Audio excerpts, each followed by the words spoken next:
एक गांव था, नाम था ढोलकपुर। बड़ा ही शांत और सुंदर गांव था।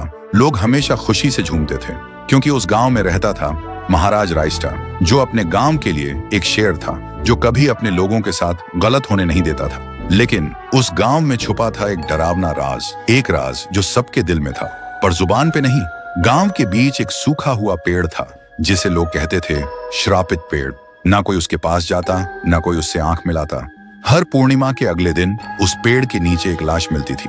लोग कहते रात में कोई आता है और लाश छोड़ जाता है, लेकिन कभी किसी ने कुछ देखा नहीं और देखता भी कैसे। जो देखता वो अगले दिन पेड़ के नीचे होता था। एक दिन रायस्टार ने ठान लिया, बस अब और नहीं, इस राज का अंत मैं ही करूंगा, क्योंकि ढोलकपुर का नाम मिट्टी में मिल रहा था। फिर एक पूर्णिमा की रात रायस्टार चुपके से जाकर पेड़ के पास बैठ गया। रात के 2 बजे एक आवाज आई, थुंग थुंग थुंग थुंग थुंग थुंग थुंग थुंग थुंग सहूर। और फिर वो पेड़ भूत में बदल गया। वो भूत कुछ अजीब सा था, एक भयानक शैतानी हंसी वाला चेहरा, आंखें बड़ी बड़ी। वो पेड़ चल के एक घर के गेट को जोर जोर से खटखटाने लगता है। तभी एक आदमी डर के मारे आवाज सुन के बाहर निकलता है। वो भूत अपने लकड़ी जैसे हाथ से एक ऐसा थप्पड़ मारता कि उसकी सांस वहीं थम जाती है और उसी जगह उस लाश को ले जाता है और वापस फिर से पेड़ बन जाता था। देखते ही रायस्टार का दिल कांप जाता है, पर वो कुछ बोलता नहीं। सुबह लोग भीड़ में जमा हुए और रायस्टार ने पहली बार उस पेड़ से बात करने की कोशिश की। पेड़ के अंदर से एक आवाज निकली, क्या तुम सब भूल गए मुझे? रायस्टार बोलता है, तू कौन है?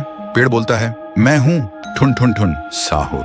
एक वक्त था जब मैं भी इस गांव का एक प्यारा सा बच्चा था, लेकिन 100 साल पहले मुझे इसी पेड़ से रस्सी बांधकर उल्टा लटका दिया गया, गांव वालों की आंखों के सामने, और मेरी मौत को तमाशा बना दिया गया, सिर्फ इसलिए क्योंकि मैंने एक राज देख लिया था जो लोग छुपाना चाहते थे। और उसी पल से मेरी रूह इस पेड़ से जुड़ गई।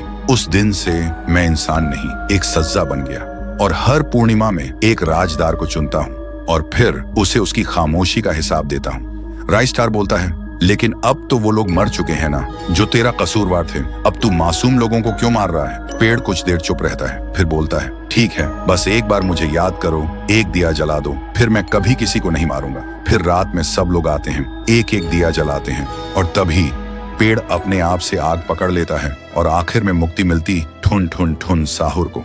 उस दिन के बाद गांव में कभी कोई लाश नहीं मिली। हर पूर्णिमा में लोग एक दिया जलाकर उसकी यादों को जिंदा रखते हैं, क्योंकि अगर भूल गए तो सपने में एक आवाज सुनाई देती थी, थुंग थुंग थुंग थुंग थुंग थुंग थुंग थुंग थुंग सहूर।